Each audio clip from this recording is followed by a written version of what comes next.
Hello aspirant, तो CDS 2 2023 का notification out हो चुका है। जल्दी CDS 1 2023 के रिटर्न का रिजल्ट आया था और उसके बाद जस्ट ये अपना आ गया। आपको पता है कि कैलेंडर एसएससी पहले यूपीएससी अपना कैलेंडर पहले ही रिलीज कर देती है, जिसके अकॉर्डिंग आपको डेट भी पता है कि फॉर्म कब से कब तक भरा जाएगा और कब एग्जाम होगा। तो वही इस वीडियो में बात करेंगे कैसे आपको प्रिपेयर करना है अपने यूपीएससी सीडीएस के लिए, कैसे मैंने 3 बार क्वालिफाई किया है। लास्ट जितने भी 3 रिजल्ट हैं उन तीनों में मेरा आपको नाम मिल जाएगा। मेरा नाम है आकाश मतेसिया, मैंने सीडीएस का रिटर्न 3 बार क्वालिफाई किया है, एसएससी क्लियर किया है और गवर्नमेंट जॉब 10 से ज़्यादा क्लियर किया हुआ है और मेरी एज है अभी 22 साल। तो मैं इस वीडियो में आपको कंप्लीट चीज़ें समझा दूंगा कि कैसे प्रिपरेशन करनी है, कैसे क्या है, कितनी पोस्ट है, कैसे आपको सिलेक्शन तक पहुंचना है। तो चलिए वीडियो को शुरू करते हैं। तो पहले तो बात कर लेते हैं फॉर्म के डेट की। तो फॉर्म के डेट की बात करा जाए तो 17 मई से फॉर्म आया और 6 जून तक भरा जाएगा। मतलब कि 20 दिन के अराउंड इसके लिए फॉर्म का डेट होता है और 20 दिन में बच्चे भर भी लेते हैं और इसमें साइड का कुछ इश्यू नहीं होता। और जो आपका एग्जाम है वो है 3 सितंबर को और संडे के दिन होता है। ये भी बताने वाली बात नहीं है, सबको पता है कि एग्जाम जो ये होता है एनडीए और सीडीएस का एग्जाम होता है एक ही दिन होता है, संडे के दिन होता है। ठीक है, चलिए अगर बात कर ली जाए प्रीवियस कट ऑफ की, ठीक है, कि प्रीवियस कितने कट ऑफ थे और कितना हमको टारगेट करना चाहिए। तो अगर आप आईएमए टारगेट कर रहे हो तो 136 कट ऑफ है रिटर्न की, पर मैं कहता हूं 140 टारगेट करो। नहीं, टारगेट तो आपको पूरे नंबर करने हैं, पर एटलीस्ट आपको स्टिक रहना है कि 140 से तो नीचे नहीं होना चाहिए, कुछ भी हो जाए। अगर आप एएफए टारगेट कर रहे हो 147 से, आपको 150 से ऊपर कम से कम करना है। मैं तो हमेशा कहता हूं कि एग्जाम कोई भी दे रहे हो ना तो 300 नंबर का एग्जाम है, 300 टारगेट करो। 300 में 300 टारगेट करो। ऐसा क्यों बोल रहा हूं मैं? ऐसा बोलने का मतलब है कि आप जैसे आपके पास पूरा टाइम बचा हुआ है तो आप आधा सिलेबस क्यों खत्म करोगे? आप पूरा करो ना, पूरा आप 300 में 300 नंबर का सिलेबस खत्म करो। जितने आ जाए कट ऑफ से वो ऊपर होने चाहिए, 140 से ऊपर। ठीक है, अगर एएफए को टारगेट कर रहे हो तो 150 के ऊपर। अगर ओटीए और मैन एंड वुमेन की बात करें तो 100 नंबर जाता है और अगर बात करें नेवी के लिए तो 130 नंबर के अराउंड कट ऑफ जाती है। ठीक है, फाइनल के लिए क्राइटेरिया कुछ ऐसा रहता है, जैसे आईएमए में सिलेक्शन लेना है तो 258, आईएनए में 256 और एएफए में 270 और ये 181 ओटीए मैन और ओटीए वुमेन 181 ओटीए मैन और 184 ओटीए वुमेन। वुमेन की कट ऑफ ज्यादा जाती है क्योंकि पोस्ट शायद बहुत कम रहती है। ठीक है, तो इस वजह से ओटीए वुमेन की कट ऑफ थोड़ी ज्यादा जाती है। अगर बात कर ले एग्जाम पैटर्न की, कैसे एग्जाम होता है, तो एग्जाम पैटर्न की बात करें तो एग्जाम पैटर्न में क्या होता है कि 3 पेपर होते हैं। मैथ 100 क्वेश्चन आते हैं 100 नंबर के, इंग्लिश 120 क्वेश्चन आता है 100 नंबर का और जीके का 120 क्वेश्चन आता है 100 नंबर का। इनमें क्वालिफाइंग होता है, कम से कम आपको 20% नंबर लाना है। 20% का मतलब कि 100 में से 20 नंबर कम से कम हर सब्जेक्ट में लाना है। अगर 20 से 19 हुए तो फेल हो जाओगे, 20 से 19 हुए तो फेल हो जाओगे। तो रिटर्न क्वालिफाई करने के लिए हर सब्जेक्ट में आपको 20-20 तो लाने ही हैं। ठीक, और जो ओवरऑल कट ऑफ बनेगी 140 या 150 उतने नंबर भी आपको लाने हैं। अगर बात की जाए आपको इसके बाद क्या होता है, तो अगर आप रिटर्न क्वालिफाई कर लिया आपने, आपका मेरिट लिस्ट में नाम आ गया, तो आपको फिर इंटरव्यू के लिए लेटर आएगा। ऐसे एक्चुअल में अब लेटर वाला सिस्टम वो हो गया है, क्योंकि लेटर तब आता है जब हमारा इंटरव्यू कंडक्ट हो चुका होता है। तो वो चीज़ ध्यान देने वाली होती है कि इंटरव्यू का लेटर का वेट नहीं करें। ऑनलाइन जो आता है ना यूपीएससी जो देते हैं वो लोग, जॉइन इंडियन आर्मी पे देते हैं, उसको डाउनलोड कर लेना है, उसको फिल करके जाना है। तो अभी हम रिटर्न की बात कर लेते हैं। अगर रिटर्न की बात करें और हम बात करें मैथ की, तो मैथ की क्या वेटेज रहती है, किस टॉपिक से कितने क्वेश्चन आते हैं, एक बार डिस्कस कर लेते हैं। तो देखो मैथ में ना सीधा सीडीएस की मैथ है, सीधा मतलब है कि आपको एडवांस मैथ पे पकड़ बनानी है। जैसे मैं बताता हूं, 4 टॉपिक बताता हूं। जैसे एक टॉपिक है मेंसुरेशन। मेंसुरेशन से कितने क्वेश्चन आते हैं, तो मेंसुरेशन से आपको मैं कहता हूं मेंसुरेशन से 12। ठीक, ज्योमेट्री से 11, अलजेब्रा से 6, ट्रिगो से 17 और नंबर सिस्टम इसमें लिखा नहीं हुआ है, पर नंबर सिस्टम से 10 से 12 के अराउंड क्वेश्चन आते हैं। तो ये जो 5 टॉपिक मैंने लिखे एडवांस के, 12 12 11 23 23 और 6 29 29 17 46 46 और 12 58। ये जो 5 टॉपिक है इनसे ही आपके कितने क्वेश्चन बन जाते हैं? तो इनसे ही बन जाते हैं हमारे 60 क्वेश्चन। तो मतलब क्या है कि हमसे क्या डिमांड कर रहा है यूपीएससी? जब तक हम एग्जाम की डिमांड नहीं समझेंगे तब तक हम कैसे क्लियर करेंगे? अगर मान लो कोई सामने वाला किस नेचर का है नहीं जान पाते हो तो उसके करीब कैसे जा पाओगे? अगर मान लो उसको पसंद है सिंपल सा बंदा और तुम थोड़े से एग्रेसिव हो तो कैसे चलेगा काम? तुमको एग्जाम के हिसाब से मूव करना होता है ना। तो हम बात करें तो इसमें आपको यही चीज ध्यान देनी होती है। अगर आप सीधे सीधे कर रहे हो कि मतलब आपके पास 3 महीने टाइम है, एग्जाम आया सीधा आपने फॉर्म भरा सीधे आप पेपर देने जा रहे हो, मतलब आपके पास 4 महीने का टाइम है, 3 4 महीने का। अगर इसमें क्लियर करना है, जो पहले से तैयारी कर रहे हैं उनको मैं नहीं कहूंगा कुछ भी चेंज करने के लिए, अपना पढ़ते रहो। पर जो लास्ट 3 4 महीने में सोच रहे हैं कि मैं निकालूं, निकाला जा सकता है धूमधाम से, मैंने निकाला है। तो आपको ये 4 पहले चैप्टर जो हैं ये कंप्लीट करने हैं। पहले रेशियो प्रपोर्शन पढ़ लेना है और परसेंटेज, क्योंकि उन्हीं से ये सवाल सॉल्व होते हैं। तो एक बार वो पढ़ के फिर ये चैप्टर 5 कंप्लीट कर जाने हैं, क्योंकि इनसे नंबर गेन करना आसान होता है। बहुत बेसिक लेवल का पूछा जाता है यार। बेसिक लेवल मतलब बेसिक से थोड़ा सा ऊपर कह सकते हैं, एसएससी से थोड़ा सा ऊपर। इसको आराम से क्लियर किया जा सकता है। और जो सीजीएल क्लियर कर रहा है ना जो बंदा, वो इसको आराम से क्लियर कर लेगा बिना पेपर दिए, बिना पढ़े, बिना मॉक टेस्ट वगैरह के। तो बात मैंने बताई कि क्या करना है आपको, एडवांस मैथ पे पकड़ बनानी है। एडवांस मैथ के लिए आप क्या कर सकते हो? तो 2 चीजें हैं। आप पहला काम कर सकते हो कि वीडियो से किसी के पढ़ लो, किसी की भी वीडियो, लेकिन वीडियो हो जाएगी आपको देखना है कि वीडियो बहुत लंबी ना हो। जैसे कई लोग हैं ज्योमेट्री में 50 घंटे ज्योमेट्री पढ़ा रहे हैं, ठीक। जैसे ट्रिग्नोमेट्री पे है तो 30 40 घंटे ट्रिग्नोमेट्री चल रही है, ज्योमेट्री 50 घंटे चल, ऐसे नहीं होगा भाई। आपके पास 3 महीने का टाइम है। अगर मान लो उनकी 4 वीडियो है और मतलब 4 चैप्टर्स हैं और 200 घंटे की वीडियो हो गई, और आपके पास कुल मिला के कितने दिन है? 100 120 दिन होंगे। कब है? 3 सितंबर को, अगस्त जुलाई जून और मई खत्म हो गया। 3 महीने 9 90 और 10 100 दिन है। 100 दिन में मान लो 200 घंटे की वीडियो है, 10 10 अगर 5 5 घंटे वीडियो डेली देखोगे, 40 दिन तो तुम्हारे ये वीडियो देखने में चले गए। प्रैक्टिस कब करोगे? ठीक है, रिवाइज कब करोगे? तो वो चीज़ ध्यान देनी होती है कि आप छोटी छोटी वीडियो जो है, मतलब कि 15 घंटे में किसी ने ज्योमेट्री खत्म की है तो उठा लो, 15 घंटे में ट्रिक को खत्म किए तो उठा लो, उसको करके सॉल्व करके एक एक चीज़ का अच्छे से करके रिवाइज करके खत्म करो, और उसके बाद मॉक टेस्ट देते रहना, ठीक। ये इसमें करना है। और दूसरी क्या चीज़, अगर मान लो वीडियो से तो हो गया, बुक से करना थोड़ा जल्दी हो जाता है बुक से करने में, ठीक है। बुक से जब भी पढ़ते हो थोड़ी चीज़ें जल्दी पढ़ पाते हैं, तो हम बुक से कोई भी बुक पढ़ सकते हो। एसएससी की भी बुक्स उठा सकते हो, और जो सीडीएस की ओरिएंटेड बुक आती है, जैसे किसकी बुक थी, आर एस अग्रवाल की एक बुक आती है करके, advance maths for UPSC CDS maths करके बुक आती है, उसके साथ आप जा सकते हो। आगे बात करें, आगे मान लो हमारे पास जीके है। जीके के लिए भी कुछ ही टॉपिक हैं जिनसे क्वेश्चन आते हैं बहुत ज्यादा, ठीक है। जैसे मान लो इंडियन पॉलिटी है, इंडियन पॉलिटी से 21 क्वेश्चन, इंडियन हिस्ट्री से 13 क्वेश्चन, अब इकोनॉमिक्स से देख लो 6 क्वेश्चन। क्यों पढ़ोगे इसको, कोई मतलब नहीं है। ज्योग्राफी से 22 क्वेश्चन, जनरल साइंस से 30 क्वेश्चन, और एनवायरमेंट से 3, साइंस एंड टेक से 3, आर्ट एंड कल्चर से 3, और करंट अफेयर से 19। करंट अफेयर से 19 कुछ ज्यादा नंबर लग रहा है, 10 15 के अराउंड रहते हैं क्वेश्चन, ठीक है। तो अगर मैं इसकी बात करूं तो क्या करना है, साइंस को पहले तैयार करना है। 12 में आपका साइंस बैकग्राउंड होगा, और ये तैयार करना ना बता रहा हूं मैं, 10 से 15 दिन का काम है। और ये 30 जो क्वेश्चन है ना, 30 में से मैं हमेशा 29 करके आता हूं, 28 करके आता हूं। ये इतने सिंपल होते हैं। इस बार वाला जो सीडीएस हुआ है, जो अभी रिजल्ट आया है, इसमें थोड़े से साइंस के क्वेश्चन और कैलकुलेशन थोड़ी टफ थी। बाकी ये बहुत बहुत हलवा होता है। अगर 12 में ठीक ठाक से भी पढ़ा है ना, बहुत ज्यादा स्कोर करके आओगे इसमें।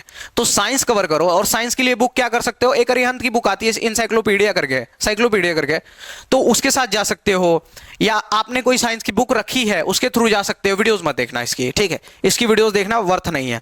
तो जो चीज वर्थ नहीं है मैं बता दूंगा आपको। अगर बात करें पॉलिटी की, तो पॉलिटी के लिए क्या करोगे, तो लोग क्या उठेंगे, लक्ष्मीकांत उठाएंगे। कोई जरूरत नहीं है, मैंने आज तक लक्ष्मीकांत नहीं पढ़ा है। और पॉलिटी में मैं जाता हूं तो 20 के क्वेश्चन है ना, 10 12 करके आता हूं मैं। और 10 12 करना ठीक है, अगर 120 क्वेश्चन है और इसमें 60 सही करके आते हो, सेलेक्ट हो तुम, कोई रोक नहीं सकता ऊपर वाले के अलावा, ठीक। तो इंडियन पॉलिटी के लिए मैं क्या कहूंगा, आप दृष्टि की नोट्स एक आती है, दृष्टि का पतला सा करके आता है क्विक बुक, प्रीलियम्स के लिए होता है, यूपीएससी प्रीलियम्स के लिए। वो क्विक बुक ना देख के जाना, वो क्विक बुक ले लो, या तुम्हें जिस जो भी फॉलो करना है वो कर सकते हो, पर मैं अपना सजेशन दे रहा हूं। तो साइंस के लिए मैंने बता दिया, फिर मैंने बोल दी पॉलिटी के लिए। हिस्ट्री के लिए क्या किया, हिस्ट्री के लिए कोई भी बुक हो पूरी, उसमें से तुम मॉडर्न का पार्ट पढ़ना। एंशिएंट छोड़ दो, मिडिवल छोड़ दो, जो अभी तैयारी शुरू करते हैं जिनके पास 3 महीने ही है, सिर्फ मॉडर्न का करो। जब मैंने किया था ना, तो मैं बता रहा हूँ, मेरे को फॉर्म आया, तो मैं स्टोरी बताता हूँ। पहले मैं तैयारी कर रहा था उसका यूपीएसआई का, और जब वो फॉर्म आया तो मेरी एज कम थी उसमें, ठीक है, और 21 साल, शायद 20 साढ़े 20 साल का था मैं, और 21 एज मांगी गई थी। तो मैंने उस टाइम बहुत उदास हो गया, तो मेरे सामने एक फॉर्म आया था, और फॉर्म था यूपीएससी सीडीएस का। तो मैंने वो फॉर्म भर दिया, और उसके बाद मैं उसके लिए, मेरे पास 100 दिन के अराउंड थे, 100 दिन थे, तो मैंने पढ़ना शुरू किया। और जब पढ़ना शुरू किया तो फिर मतलब मेरे पास इतना टाइम नहीं था कि मैं कंप्लीट चीज़ें कवर कर पाऊँ। यही समझाना चाह रहा हूँ कि इतना टाइम नहीं था कि मैं कंप्लीट चीज़ें कवर कर पाऊँ। तो मैंने क्या किया, तो मैंने पहले क्या कवर किया कि मॉडर्न हिस्ट्री कवर की, पॉलिटी पतली सी एक बुक से कवर की, साइंस कवर कर लिया। साइंस बहुत, मेरा साइंस 1 हफ्ते या 10 दिन में हो गया था, साइंस कवर कर लिया। इधर से यही किया, पॉलिटी, साइंस और ज्योग्राफी में इंडियन ज्योग्राफी का थोड़ा पार्ट पढ़ लिया, जो बेसिक क्वेश्चन पूछे जाते हैं। इसके अलावा साइंस इसमें कुछ नहीं किया। करंट अफेयर बिल्कुल नहीं पढ़ा मैंने, ठीक। तो ऐसा सा हुआ था। तो हिस्ट्री के लिए क्या करो, मॉडर्न पढ़ लो। 13 क्वेश्चन है ना, 13 में से 9 या 10 जो है मॉडर्न से आते हैं। ये 13 नंबर इस बार कम हुआ है, पिछली बार ये नंबर 20 के अराउंड था, 17-18 के अराउंड था, तो अभी ये कम हुआ है। तो हम अभी की लेटेस्ट वेटेज लेके चलते हैं ना, हम पुरानी वेटेज नहीं लेके चल सकते ना। तो आप इसमें क्या कर सकते हो, मॉडर्न हिस्ट्री के साथ जाओ, मॉडर्न हिस्ट्री पढ़ो। मॉडर्न हिस्ट्री से ही सारे क्वेश्चन आपके फंस जाएंगे। अगर आप 3 महीने के लिए ही तैयारी कर रहे हो, जो अभी 3 महीने अभी से स्टार्ट कर रहे हो, आपके पास 3 महीने का टाइम है, तो इतनी चीजें करो। क्या करना, साइंस कवर कर लो, पॉलिटी कवर कर लो, क्योंकि 21 सवाल है भाई, ये मजाक नहीं है। और हिस्ट्री के लिए मॉडर्न पढ़ लो। मॉडर्न कितने पेज में आएगी यार, 100-150 पेज में आ जाएगी, मतलब जितना हमको चाहिए। उसमें भी कुछ स्पेसिफिक टॉपिक है, जैसे गांधीयन एरा और कांग्रेस के जो भी वो हुए थे, क्या बोलते हैं यार, सम्मेलन हुए थे, जो भी वार्षिक जो बैठक हुई थी वो। और ज्योग्राफी के लिए आप ज्योग्राफी के लिए आप इंडियन वाला पार्ट पढ़ सकते हो। इंडियन ज्योग्राफी की थोड़ी सी पार्ट, स्टार्टिंग के जो होते हैं, जैसे मैप से रिलेटेड क्या है, इंडिया के साइड में क्या है, कंट्री क्या है, उद्यान वगैरह के बारे में पढ़ सकते हो, थोड़ा सा रिवर्स के बारे में थोड़ा सा पढ़ सकते हो। इतनी चीजें कर लो। अगर ज्योग्राफी कंप्लीट पढ़ना चाहते हो तो एक बुक आती है जीसी लियोंग की, पढ़ सकते हो। कंप्लीट एकदम पढ़नी है कि हाँ आपको एकदम क्लियर ही करना है, क्योंकि 22 क्वेश्चन आ रहे हैं, तो ऐसा कर सकते हो। जीसी लियोंग वाली बुक इंग्लिश में ही अवेलेबल है शायद। और साइंस के लिए मैंने बता दिया। इन सब के लिए आप जो भी रिसोर्सेज फॉलो करना चाहो। करंट अफेयर के लिए कुछ नहीं करना, लास्ट में एक स्पीडी की बुक आएगी, वो पढ़ लेना, या मंथली पढ़ रहे हो तब ना पढ़ते रहो, या लास्ट में एक मंथ में स्पीडी की बुक आएगी, वो पढ़ लेना, पास हो जाता है। अगर बात की जाए इंग्लिश की, तो इंग्लिश में पता है ना आपको, 10 सारे क्वेश्चन आते हैं, और सारे 12 टॉपिक से होते हैं, और 120 क्वेश्चन होते हैं, जिनमें से मैं बता रहा हूँ कितने क्वेश्चन हल हुए हैं। तो जो 10 आते हैं PQRS वर्ड वाले, सेंटेंस वाले नहीं, सेंटेंस वाले तो मैं छूता नहीं था। तो जितने भी वर्ड्स वाले आते हैं 10 क्वेश्चन, वो आराम से करो जो लोग हैं। एक आता है क्लोज टेस्ट करके, बहुत सिंपल क्लोज टेस्ट होता है, वो कर लेना। और देखो मैं बताता हूँ, इतने टॉपिक है, पहले एक बार समझा देता हूँ। Ordering sentence, ordering word in a sentence, तो ये मैं बोल रहा था कि ये थोड़ा सा टफ है अभी के लिए, पहले इसकी बात कर लेते हैं। ये कर लेना, ये बहुत आसान है, ठीक। और ये फिलिंग द ब्लैंक्स थोड़ा सा मैं रुकता हूं। रीडिंग कॉम्प्रिहेंशन ये कर सकते हो। इसके लिए क्या करना है, तो मैं डेली ना 10-10 मिनट, 10-10 20-20 मिनट कोई न्यूज़पेपर पढ़ना है। 20 मिनट इनफ है, 20 से 30 मिनट पढ़ो, इनफ है। एंटोनिम्स एनोनिम, पार्ट ऑफ स्पीच आते हैं 10-10, और कंप्लीशन ऑफ द सेंटेंस, कोई सेंटेंस दिया होगा और 4 ऑप्शन दिए होंगे, कौन सा इसको कंप्लीट कर रहा है वो होगा, ये भी आसान है। क्लोज कॉम्पोजिशन तो बहुत आसान है, और प्रीपोजिशन एंड डिटरमाइनर्स याद रखना। मैंने क्या किया था, जब मैं एनालाइज कर रहा था, जब भी पेपर देने बैठो तो पहले एनालाइज करो। पेपर कोई एग्जाम है आपके सामने, तो उसको एनालाइज करो, उसके बाद उसकी तैयारी करो। तो मैंने एनालाइज किया, तो मेरे को क्या पता चला कि प्रीपोजिशन से अराउंड 20 से 25 क्वेश्चन बन रहे हैं। कितने? 20 से 25 क्वेश्चन। कैसे? अब देखो, फिलिंग द ब्लैंक्स है, इसमें आएगा प्रीपोजिशन। स्पोर्टिंग एरर है, प्रीपोजिशन के एरर आ सकते हैं। हाँ, पार्ट ऑफ स्पीच है, इसमें पूछा जा सकता है कि ये वर्ड क्या है। फिर आगे चलते हैं। अब देखो, प्रीपोजिशन एंड डिटरमाइनर्स है, इसमें आ सकता है, ठीक। क्लोज टेस्ट में आ सकता है, क्लोज टेस्ट में फिल करने के लिए। तो मैंने जब काउंट किया तो 20 से 25 के अराउंड क्वेश्चन प्रीपोजिशन से है। तो फिक्स प्रीपोजिशन और प्रीपोजिशन इंग्लिश में क्या करना है आपको, फिक्स प्रीपोजिशन और प्रीपोजिशन आपको कंप्लीट पढ़ लेना है। क्या करना है, प्रीपोजिशन और फिक्स प्रीपोजिशन एकदम कंप्लीट पढ़ लेना है, जिससे आपको 20 से 22 क्वेश्चन ऐसे ही लग जाएंगे। तो आपको देखो यहां से आप 10 क्वेश्चन ये बना लोगे, 10 क्वेश्चन ये बना लोगे, फिर ये वाले क्वेश्चन आप क्लोज टेस्ट वाले कर जाओगे। प्रीपोजिशन अगर पढ़ लिया तो ये हो जाएगा। तो 50 से 60 क्वेश्चन हर बच्चा करके आता है, जो भी मतलब थोड़ा भी सीरियस था वो करके आता है, और जो 80 तक पहुंच जाता है ना उसका सिलेक्शन हो जाता है, रिटन क्लियर हो जाता है। तो अगर बात की जाए कि बाकी की चीजें कैसे क्लियर करोगे, ये चीजें तो मान लो है कि थोड़ी बेसिक सी आराम से क्लियर हो सकती है, पर बाकी की चीजें अगर बात की जाएगी कैसे क्लियर करोगे, तो देखो एक बुक है एसपी बख्शी की, और एक मैम है एसएससी की, और जो वॉल्यूम 1 करके उनकी बुक है नीतू मैम है। तो इन दोनों में से कोई एक बुक प्रेफर कर लो। अगर आप हिंदी मीडियम बैकग्राउंड से नीतू के मैम के साथ जाओ, और अगर इंग्लिश से हो तो एसपी बख्शी के साथ जाओ। एसपी बख्शी के साथ जाओ, जो उसमें एंटोनिम सिनोनिम दिए है ना वही पढ़ लो, इनफ है वोकैब के लिए। जो उसमें वन वर्ड दिए है ना वही पढ़ लो, जो उसमें एडीएम दिए हैं वही पढ़ लो, इनफ है। अच्छा, कुछ लोग कहेंगे कि सर वन वर्ड नहीं आते, ये नहीं आता, वो नहीं आता। भाई कुछ भी पूछ सकता है। होमोनिम पूछा था पिछली बार, इस बार वाला जो रिजल्ट है वो नहीं, उसके जस्ट पहले होमोनिम पूछा था। तो वो चीज आप दिमाग से निकाल दो, क्योंकि इंग्लिश के आपकी नॉलेज टेस्ट कर रही है, तो कुछ भी पूछ सकता है, और कुछ भी पढ़ोगे ना इंग्लिश में तो नुकसान आपको नहीं करेगा। होमोनिम पढ़ लोगे, वर्ड्स के बारे में पता चलेगा, तो एक तरह से वोकैबुलरी सही हो रही है ना। ठीक है, तो इंग्लिश के लिए क्या करोगे, एसपी बख्शी वाली बुक एकदम अच्छे से वही बुक पढ़ लो, और उसमें जो प्रैक्टिस दी हुई है ना, पीछे बहुत ज्यादा प्रैक्टिस दी हुई है, तो वो प्रैक्टिस ही कर लो, बस इनफ है, बस इनफ है। और न्यूज़पेपर डेली 20-30 मिनट पढ़ते रहो। चलो, तो मैंने सारी चीजें बता दी। अब मैं ना आपको कहने वाला हूं, कई लोग क्या करते हैं, तुरंत आता है और फटाक से कोर्स बाई कर लेते हैं। कोर्स पता है कितने का मिलता है, 6,000 8,000 ऐसे करके कोर्स मिलता है। भाई कोर्स मेरे जानने में कई लोगों ने लिया है, वर्थ नहीं है। 3 महीने की तैयारी के लिए कोर्स वर्थ नहीं है। अगर साल उल भर में आपको कंप्लीट बैठ के तैयारी करनी है तो आप कोर्स लेके कर सकते हो, नहीं तो ऐसे आपको एकदम स्मार्ट स्टडी करनी है, बिल्कुल स्मार्ट स्टडी। ठीक है, बैठो एकदम दिमाग से, जैसे मैंने बोला ऐसे माइंड मैप बनाओ कि सर ने बोला है ये पढ़ूंगा, पढ़ना है तो ये पढ़ लो, फटाफट पढ़ो। वो आप एक चार्ट पेपर लो, इतना बड़ा सा चार्ट पेपर पे लिखो, एक चार्ट पे हिस्ट्री, एक चार्ट पेपर पे जीके, एक चार्ट पेपर पे इंग्लिश, और एक चार्ट पेपर, जैसे मेरे इतने बड़े चार्ट पेपर थे, मैंने लिख लिया था कि हाँ एरर स्पॉटिंग आ रही है यहाँ से, मैं कवर कैसे कैसे करूंगा, तो मैंने लिख दिया था एसपी बख्शी पढ़ लूंगा। ठीक, उसके नीचे लिख दिया था एसपी बख्शी के 300-400 क्वेश्चन है प्रीवियस ईयर के, वो सॉल्व कर लूंगा, एरर खत्म हो जाएगा, एरर वहां से आ जाएगा। ठीक है, दिमाग लगा के पढ़ोगे तभी कुछ होगा। कई लोग नहीं कहते कि गधे की तरह मेहनत करने से कुछ नहीं होता। ठीक है, आपको मेहनत स्मार्ट वे में करना होता है। तो अगर बात करें सेल्फ स्टडी वर्सेस कोर्स की, तो अगर 3 महीने के पीरियड के लिए है तो सेल्फ स्टडी बेस्ट है, और सेल्फ स्टडी हमेशा बेस्ट होता है। पर जो बच्चे थोड़ा कमजोर होते हैं उनको गाइडेंस की जरूरत पड़ती है, उसके लिए हम हैं। ठीक है, और यूट्यूब पे बहुत सारा फ्री कंटेंट पड़ा है, मेरे भी यूट्यूब पे सारी चीजें फ्री पड़ी हुई हैं, जो जितना भी चीज है सब फ्री। ठीक, तो आपको वो चीज ध्यान देनी है, और जोरदार पढ़ाई में लगे रहो। आपका 3 सितंबर को एग्जाम है, बाकी चीजें जो भी हैं आपको करा दी गई हैं। इंटरव्यू जब रिटर्न का रिजल्ट आ जाएगा तो क्या इंटरव्यू का प्रोसेस होता है, मेरे इंटरव्यू का क्या सीन है, मैंने क्या किया था ना कि कोई भी नोटिफिकेशन आया तो मैंने उसको म्यूट कर दिया था, ब्लॉक कर दिया था नोटिफिकेशन, कि मेरे को पढ़ाई में डिस्टर्ब ना हो। और मेरा आया इंटरव्यू का और वो डेट भी चली गई, तो पहली बार मैं इस वजह से अपेयर नहीं हो पाया। दूसरी बार इंटरव्यू में इस वजह से अपेयर नहीं हो पाया क्योंकि मेरा सीजीएल मेंस था, और मेरा टारगेट सीजीएल है। मैं आपको क्लियरली बता रहा हूं, जब भी सीडीएस पहली बार प्रिपेयर किया था वही प्रिपेयर किया था अच्छे से, दूसरी बार कभी अच्छे से प्रिपेयर नहीं किया, और फिर भी एग्जाम निकल जाता आराम से। एक बार अच्छे से पढ़ लो, वही 3 महीने पढ़े थे, उसके बाद सीडीएस हमेशा उसी से निकलता है। तो इतनी सी बात है, और पढ़ते रहो आप, एग्जाम आपका जरूर क्लियर होगा। हाँ, एक चीज और मैं बताना भूल गया, मॉक टेस्ट का।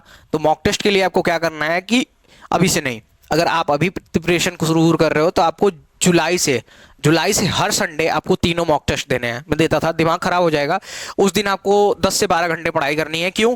क्योंकि कह रहा हूं ना कि लोगों के लिए संडे छुट्टी है, पर हमारे लिए नहीं है भाई, हमको अपना करियर बनाना है। संडे को आम आदमी सोता है। कौन सोता है? संडे को आम आदमी रेस्ट करता है, खास आदमी नहीं। तो आप खास आदमी बनने जा रहे हो ना, आर्मी में जा रहे हो अपने फ्यूचर के लिए और देश का नाम रोशन करने के लिए, तो आप एक खास आदमी हो, तो आपको संडे भी काम करना पड़ेगा। वो भी जब तक प्रिपरेशन है। तो संडे को आप क्या करो, 3-2 घंटे के मॉक दो, 6 घंटे हुए, और 6 घंटे उनको एनालिसिस में लगा दो। इंग्लिश और इसमें जीके में तो मॉक में 2-2 घंटे नहीं लगते। जीके का मॉक तो 45 मिनट में हो जाता है और इंग्लिश का मॉक 1.5 घंटे में हो जाता है। तो उस दिन क्या करो, एनालाइज करो उसको अच्छे से, 10 से 12 घंटे में एनालाइज करो। मेरी बेस्ट विशेज आपके साथ है।